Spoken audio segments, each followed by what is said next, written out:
Hello gorgeous peeps, this is Chris from TechSpert and I'm here with Motorola's latest Android One handset, the Motorola One Vision. It's the successor to the slightly disappointing Motorola One from last year. I'm sorry it's taken me a while to get to this handset. It's actually launched back in May, but that was a terrible time because it was the same time as the OnePlus handset, the Honor 20 series, the Pixel 3As, a whole bunch of phones basically launched that month, and so unfortunately I never got around to the One Vision, but I'm going to make up for it now. Full unboxing and a review will be coming next week as well. So first up, of course, let's just actually take a look in the box and see what you get. So you get a Pocky pin device for getting your SIM in there, a bit of manual action, Type-C USB cable to actually charge it back up, plus a 3-pin plug, of course. And it looks like you even get a pair of bundled earphones as well, which is quite nice considering the budget asking price, just 269 quid here in the UK, complete with some replaceable rubber tips. Lovely stuff. So that's the box dealt with, and as you can see, the Motorola One Vision actually comes bundled with a transparent cover as well, which comes wrapped around it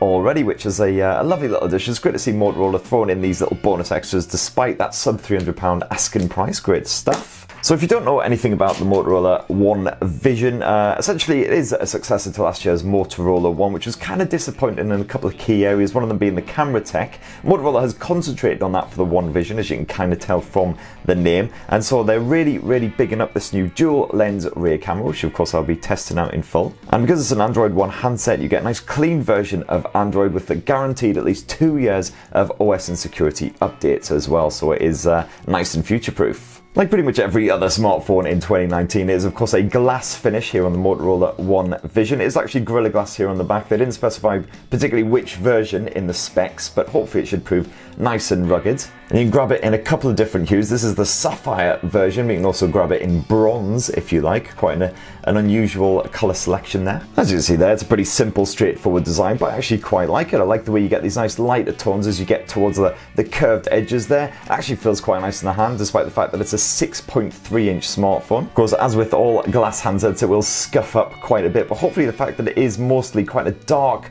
sort of coloration will hopefully help to mask a lot of that. As you can see, it's starting to get quite smudgy already. And while unsurprisingly you don't get full dust and water resistance, it is IP52 rated, which basically means the Moto One Vision can put up with a light spray. So it'll be fine in a bit of rain, something like that. If you spill your pint, hopefully it will be alright if you dry it off quick, but definitely don't go submerging it in water or anything like that. Alright, so I'll just quickly run through the setup process here on the Moto One Vision. Let's have a bit of a tour of the hardware and software so you can see what you can expect. So of course, it is a bit of Android Pie action on board here, and it's a lovely stock version of Android as well, thanks to the fact that it is an Android One handset. That said, this isn't quite complete virgin Android. You will find a couple of little Motorola additions, most notably the Moto app, which actually adds some pretty damn useful features. So for instance, you've got the Moto Actions, which adds some gesture support. So for instance, you can take a screenshot by swiping 3 fingers down the screen. You can turn on the torch with a quick karate chop or two, which is always fun. And you've also got the likes of the attentive display feature as well, which basically just uses that selfie camera to make sure you're actually staring at the screen, and then it won't hibernate it, which is quite a handy little feature as well. And speaking of that screen, it's a 6.3 incher, so a nice size for watching movies, playing games, things like that. As you can see, you do have that dinky little pinhole selfie camera, but it's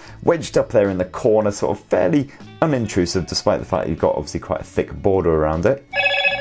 Oh my god, that's so loud. Let's just turn that down a little bit. It's an IPS panel, of course, as you would expect at this sort of price point, so it won't have as strong a contrast or quite as punchy colours as an AMOLED display, but as you can see there, the colours are actually looking really nice. If you dive into the settings, you can actually have a play around with the output. So for instance, go into the colour section. As you can see, it's on saturated at the moment, but you can dial it down a bit to more natural hues if you prefer. And of course, you've got the likes of the night light, adaptive brightness, and all the usual shenanigans you would expect. And it's full HD plus resolution, again, as you would expect at this sort of price point, so you can expect nice crisp visuals when you are watching a bit of Netflix or hey, a bit of me on YouTube. Hooray! Now intriguingly, while most of the Motorola handsets use a Snapdragon chipset for the performance, this one actually uses a Samsung Exynos 9609, backed by 4GB of RAM. So touch wood, so far the performance seems nice and nippy. Just be very interesting to hear why Motorola actually went with the Samsung chipset instead of a Snapdragon. So yeah, I'll definitely be asking that the next time I see them. As I say, I'll be giving this the full review in about a week's time after I've been using it as my personal handset. So definitely check back then to see what I think of the actual performance and everything. Well, looks like the settings app just closed itself. Good start. As for the battery tech, it's a 3,500 milliamp hours stuffed in there and does support 15-watt turbo power charging as well. So hopefully it should charge up nice and nipply, and I would expect that to give you at least a full day of battery life, especially as it's that nice clean Android One UI. And as you can see there, you've got your usual adaptive battery modes and all the usual shenanigans as well to help you get the most out of your remaining juice. And very good news on the storage front as well. You get a rather generous 128 gigabytes stacked in there. As you can see, only 12 gigabytes is actually used when you first get the handset as well, so you've got plenty of space for all of your media, apps, things like that. And the Motorola One Vision also supports micro SD memory cards as well, as you can see there. Either that or a dual SIM setup, depending on what you want. So you can expand that storage by a further 256 gigs if you like, giving you plenty of space. And oh yeah, before I forget it, of course, there is a rear-mounted fingerprint sensor. It's a Motorola staple, as you can see, with a nice bit of the Motorola branding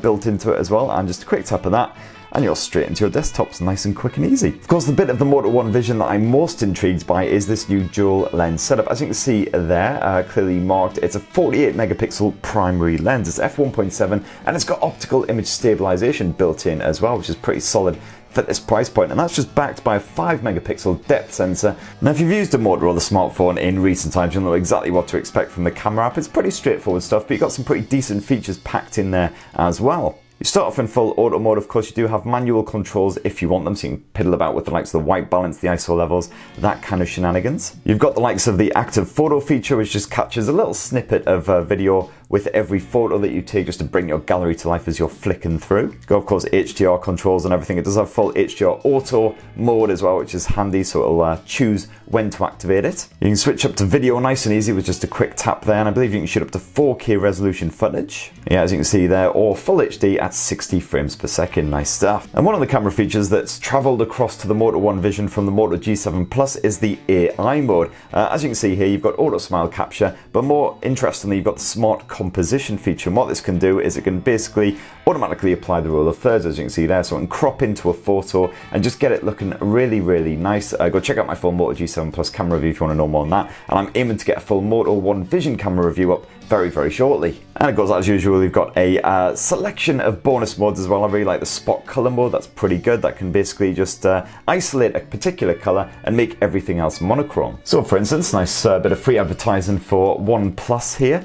We just put the bottle in there, we isolate the red color, and as you can see, everything else goes black and white. So it's quite good. It's kind of effect that wedding photographers absolutely wet their kecks over. And of course, because it is a dual lens camera, you've got the obligatory portrait mode and the likes of panorama and stuff as well. And you can shoot slow motion and time-lapse video as well as standard, and even stream direct to YouTube. And then if we swap around to the front-facing camera, it is a 25 megapixel f2.0 and should again prove absolutely fine for all of your selfie needs. You've got the usual beauty mode gubbins and all of that kind of shenanigans. And believe me, when you've been awake for about 16 hours, as I have today, you will definitely be wanting that beauty mode. Ugh. And that right there is the Motorola One Vision. As I say, it's available right now in the UK for £269. Sorry again it's taken me so long to get to this handset, but definitely stay tuned for my in-depth camera review and full review as well. And if you've got any questions, comments, what do you think of the One Vision? Do you think it might be the next sub £300 smartphone for you? Definitely be great to hear your thoughts. And please do poke subscribe and ding that notifications bell for more on the latest and greatest mobile tech. Cheers everyone, love you!